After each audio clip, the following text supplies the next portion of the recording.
Norton. And I am now with the ultimate Disney girl, Hayley Mills. Good morning. Thank you so much for coming in to see us. Good morning, Graham. It is such a pleasure to be sitting here opposite you. As I told you, we're all huge fans in my bless family. you, Hayley Mills. Thank you very much. I feel as the dame is silent. I feel it should be Dame Hayley Mills. Really, it should. By now, it should. Now, the extraordinary thing is... So, by the way, where do you live, Hayley Mills? I live in London. Oh, you do? Yeah, I live in beautiful... Oh, no, don't give us your address or anything. You'll get weird people outside. Don't even give us the neighbourhood. People will be searching. They'll be driving slowly. People will think, Hayley's up for business. But no, but I imagined you lived in Beverly Hills. I imagined you in a kind of a lovely flower garden. Sort of No, sitting I've by never a pool. lived in Beverly Hills. Never? My sister used to live in Beverly Hills. She still lives in California. This is Juliet Mills. Juliet, yes. And my brother lived in California for many, many years, and I live in Australia. And therefore, I went over and visited them and enjoyed that life. But I have never felt inclined to move there. I have lived in New York for a few years. Oh, okay. I lived in New York for about 12 years and come back again. I belong here. Well, you couldn't embrace Britain more than by being in a panto. No. Nothing says United Kingdom like a panto. I know. It is extraordinary how they are nowhere else. That's right. And it's a particularly British thing, and particularly British humour, particularly British tradition. And they're so fun. You kind of think, Yes. why? You think America might have embraced them, but no. Well, I don't know. They'd have to do their version. Yes. Because the humour is so very specific to our sense of the ridiculous and wackiness and the magic. And, it's very childlike, and it's a joy, and I'm thrilled to be doing it. You're doing Cinderella. Yes. At the Richmond Theatre, which is a lovely theatre. It's lovely. It is. It's a perfect theatre. Is it the one I'm thinking of? Does it open out onto the green space? Oh, Richmond Green. Oh, it's yes. lovely, and there's nice bars, restaurants. Yes, it's a perfect little Victorian Yes. jewel. And you, tell us who you play. I play the fairy godmother. For a minute there, I thought you weren't sure who you play. I was going to have to tell you. Is it Buttons? No. Yes. Come Monday at the read-through, you're looking for the fairy godmother lines. Yes. Because you start rehearsals on Monday. Yes. So do you know who else is in it? Yes, absolutely. Matthew Kelly. Oh, lovely Matthew Kelly. And his son, Matthew Rickson. They are playing the Ugly Sisters, which is fantastic because they're both wonderful actors and extremely funny and lovely people. And they've done the Ugly Sisters before, and I know they're hysterical, and they look amazing. Chris Jarvis is playing Buttons. Very and good. also directing it. Ooh. And other people who I haven't met yet. A lovely, very pretty girl called Rihanna. Friends you haven't made yet. I haven't made it, but I know it's going to be a wonderful experience. And I have met the two white ponies. Well, they're sort of off-white, actually. And there's great magic, with the Yes. transformation scene. And I think that it's going to be a wonderful way to spend Christmas. And also what's good is you're in it enough, Yes. but you're not in it too much. No, I pop in and pop off. For the good bits. The challenge really is remembering when I pop in. Don't miss my entrance. Yes. I remember once I did panto in Harrogate, and I was under the stage, just killing time, really. I knew I had to go to the other side. And I was under the stage, just killing time. And I could hear the guy who played my brother with the local youth theatre. Two members of the local youth theatre were a donkey. And he was talking to the donkey. And I was thinking, isn't that weird? I don't remember a scene that the donkey's in that I'm not in. Yeah, there wasn't a scene that the donkey was in that I wasn't in. I just wasn't there. I was just listening to it. So don't do that. Are you flying? Are you on wires? I really did want to fly very much, but But contractually, you're not allowed. no, my frock's too big, and I think I get stuck in the wires. But I do have wings. Oh, lovely. And of course, I have a wand. And I think I may wear Wellington boots. But it's a beautiful, beautiful dress. And the whole thing is going to be like just being at a great big Christmas party for 5 weeks. And Have you done panto before?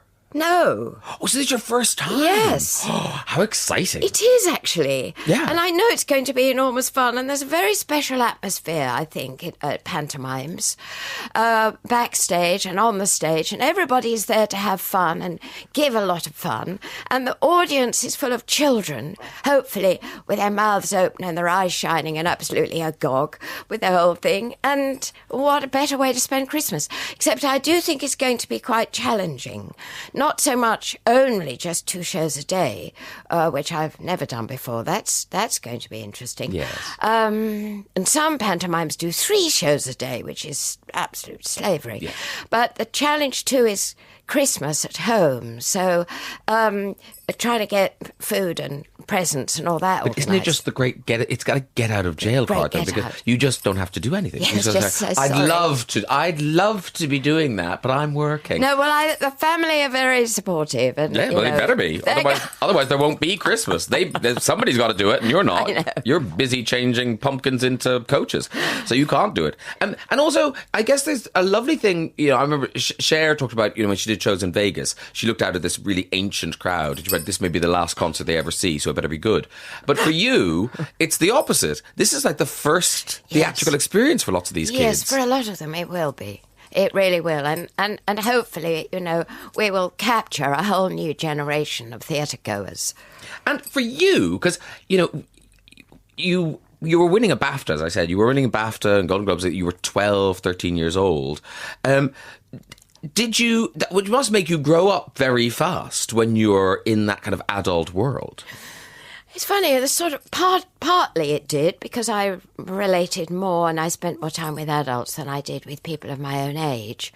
But also because of the part that I was playing, I think I retained, you know, I got stuck in my, certainly my adolescence for longer than I should have or wanted to. Oh, I see what you mean, yeah. So I got sort of stuck there. Yeah, so it was quick and then you were on pause.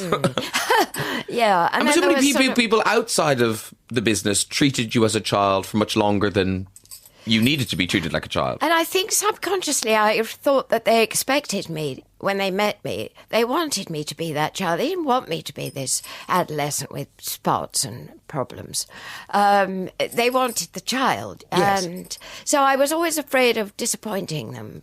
And also, Pollyanna, I mean, you know, Pollyanna is an expression. You know, so did you have a terrible pressure as a kid that you couldn't, you know, throw a tantrum in a restaurant, or you couldn't, you know, you had to be just, you know, up and bright all the time? I had to be the glad girl all the time. Yeah. Well, I think that, you know, basically I was a very optimistic sort of person anyway, and I hope I still am. Sometimes it's a bit of a struggle, isn't it? You know, in the light of what's happening in the world, which I know you've dealt with, and you know, and thank goodness for people like you and shows and pantos and magic and yes, because we have to remember and focus on the positive things about human beings and not get terribly dragged down to that level. But sometimes I think it was a bit onerous, but you know, there's always a nice bottle of wine when you go home. Not when you're Pollyanna. You were 12. It's all coming out now. Hayley Mills' troubled past. And do these exist anymore? The Academy Juvenile Award. Is that like a baby Oscar? It is, but no, it doesn't. I think mine was the last one. Oh, how great. No one else can get one. No. But do you have it? Is it a physical thing? Yes, no, I wish it was. It was, of course, at one time. And then it mysteriously, it disappeared. Somebody appropriated it, and I never discovered who. I don't know what happened to it, which is a terrible, terrible thing to say. And the other awful thing is I never did go and pick it up at the academy, because my parents thought it wouldn't be good and I should stay at my boarding school and eat boiled potatoes with grey scum on them. It was better for my soul. So I never did. And so it was kind of in my possession for a few years, and then it went. So I don't know what happened. It's a terrible thing to admit. I feel like there's a good documentary in this looking for your Oscar. I didn't know that. I'd be Looking interested. for Oscar, yes. Yes, it'd be good. Nice if they found it. Now, people have been in touch. Yes. Yes, I mean, listeners. Yes. And I have to say, there's an awful lot of people just saying that you were their crush. I'm sure you still are their crush, but just saying you awoke feelings in them they didn't know they had. Mike, Mormon's crush, I love to see her in anything she chooses to take part in. Who's this? Keith Thomas, he's listening in Cognac in France.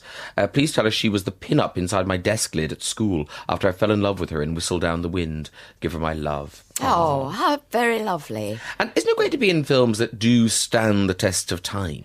Yeah, amazing. You don't realise it at the time. And some just do make it over the years. Was Whistle Down the Wind based on a book? It was a book of my mother's. Yes, my mother wrote it. Oh, I see. It was actually based on the family. It was based on my brother and sister and I. We lived on a farm in Sussex then. And then they were very different sort of children. Much funnier than we actually were. And my brother rolled and smoked his own cigarettes and all that kind of thing. But then Keith Waterhouse and Willis Hall moved it to the north of England, to a very, very remote part of the country, which made much more sense because the children find this man in the barn and think he's Jesus. It's just a beautiful story. It is. It really is. Story. Gorgeous. In fact, that might be a lovely thing to do today. Just go home, wrap yourself in a blanket on the sofa and watch Whistle Down the Wind. What a nice thing to do. Agnes from Perth wants to know, do you have any souvenirs from your time working at the Walt Disney Studios in Burbank? What an interesting question. Playing for time. Do you know? Memories. What the hell do I have in my house? Memories, really. Memories, since I don't have that little Oscar. Mostly memories. And, Walt Disney was very generous to myself and to the family. And he used to give me a gold medallion every Christmas with the name of this movie that I made, and beautifully designed. So that is a really wonderful memento. Have they been purloined as well? Or have you still got those? Well, sadly, yeah, they have. They have. I've had an awful lot of robberies in my time. You really have? And they must be out there somewhere. They must be out there somewhere. It's out there. I've still got the keyring, which luckily I do still have. But I think it teaches you not to put too much into possession. It's just stuff. Lovely stuff. It is, but it's just and stuff. it's wonderful. It was Brett, but it's gone. So, Brian in Birmingham, when did you, or maybe you don't, do you remember the moment when you kind of figured out that your dad was famous, Sir John Mills? I think it was when I went to the theatre. I was very small, and we always used to go and sit in a box. So you could stand and, then you could go out and sort of flush the loo in the next door if it got boring. And I remember one play that the curtain went up and my father was standing on his head. And everybody in the audience clapped. And it was then, I think, seeing the curtain go up and the audience clapping and my father standing on his head, I realised he was special. That would wake up a child, yes. Now, if this is true, it's extraordinary. Jonas from Islington is talking about, being a Disney child star, and then asking, is it true you were offered the part of Lolita in 1962? Yes. Well, did you consider it, or was it just that, no, I'm not doing Yes, I did. I was very keen. I wanted to play it. I read the script and I thought, yeah, this would be great. I was 14, so I probably didn't get all the really, deep sexual implications of the, troubled adults in the movie. But it was against the Disney image. And so who stopped you, Disney or your parents? Disney. Or Disney, okay. Yeah. I mean, he didn't actually have the right, because I could do other movies, but his argument was that it would be very contra the the Disney image, and I think my parents didn't think it was appropriate for me anyway. It's it difficult. could have changed my It really life could. considerably. Yes. And I don't know whether it would have been for better or for worse, and it would probably have changed me too.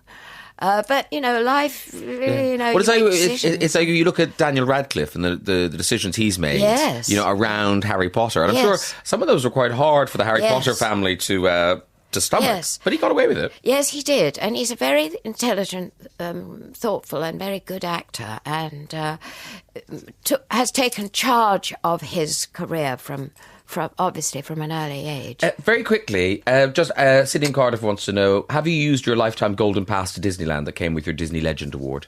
Oh, gosh. Do you know, I'm waiting for my grandchildren to be old enough for us all to go together. Good, so long as no one's stolen it. Thank you so much for coming in to see us. Hayley Mills stars as the fairy godmother in Cinderella at the Richmond Theatre from December the 4th until January the 10th. I'm tired for you. 2016. I don't think I've said 2016 on the radio yet. There we go. Hayley Mills, it's been a real pleasure on this dark day for Hayley Mills to waft in here and cheer us all. It's been totally just my pleasure entirely. It was a pleasure. Thank you. Thank you very much.